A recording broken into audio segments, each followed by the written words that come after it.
Welcome back. Well, right now there are dual strikes happening here in the U.S. The United Auto Workers are going into their 8th day on the picket line, and the Hollywood writers are on day 150 of striking. General Motors says it put a fifth offer on the table and that the union is intentionally causing a long disruption. The Writers Guild is encouraging its members to return to the picket lines.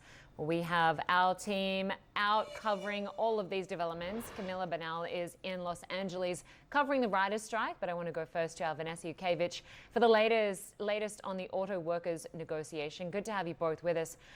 So Vanessa, from day one, the automakers were offering a 20% pay rise, which was rejected. There hasn't been a whole lot of movement since. What is holding up these negotiations? And talk to us about the union workers that are gearing up to escalate this strike further. Yeah, well, I just want to give you a quick update. Shawn Fain, UAW president, is speaking right now in a Facebook Live. I just caught the top of it before I came on with you, Linda.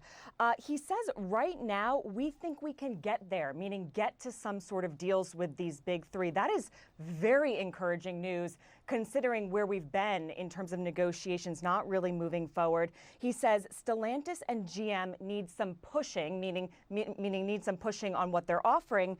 But he says we've made some real progress with Ford. Ford reinstated cost of living adjustments that were taken away in 2019, essentially given up by workers due to the bankruptcy that many of these companies were facing, the financial crisis. So they gave up cost of living adjustments. Ford now, in their most recent offer, bringing that back. That's very significant. The union didn't really know if they were going to be able to get there on that issue, but that's something they've held steady on. I dipped out of the Facebook announcement before I came on, so I didn't get to hear where we were with wages, but the last public offers from these companies, Linda, were about 20%, probably more at this point, but the union has really held steady on their demands for 40% in wage increases. So you see there that cost of living increase that they were asking for, they got that from Ford in this latest offer. 4-day work week and limits on part-time workers and forced overtime, we don't know quite yet. But this is certainly encouraging news. But we are expected maybe, potentially, as this announcement goes on by President Shawn Fain, that we could hear about more strike targets. We know that there are 3 plants that are currently striking. That's about 13,000 UAW members that are on strike. But Shawn Fain has an arsenal of nearly 145,000 members that he could authorize to go on strike at any time.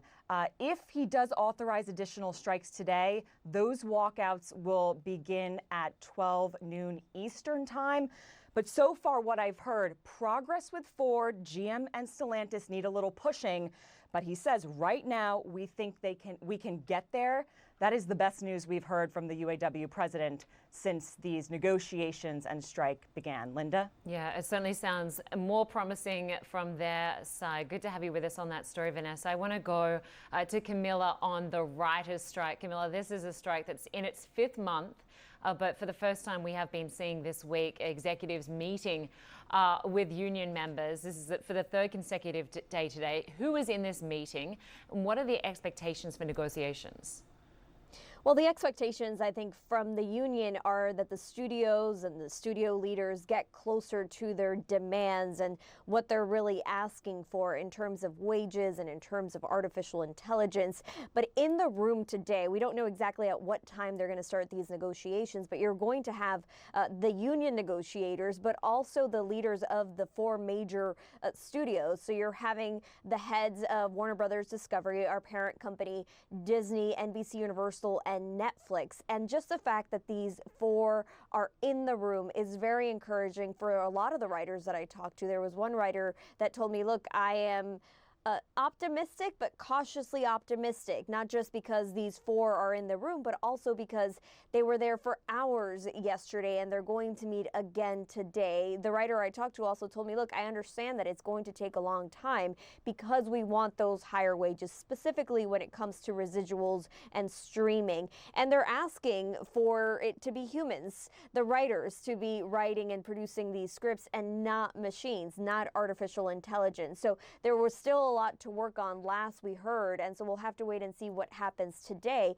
But the union asking everybody to go out to the picket lines today, as many people as possible. And again, they're hopeful, but they're also extremely cautious. Here's one member of the union.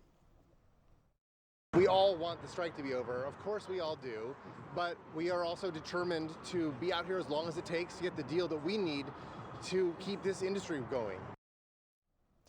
And look, as you heard there, they want to go back to work. And it's not just to save the TV shows this year or the movies next summer. For some people, it really is about making ends meet, paying the rent, putting food on the table. This has caused a great impact economically all over the country. Estimates are that it's already surpassing $5 billion, Linda. Wow.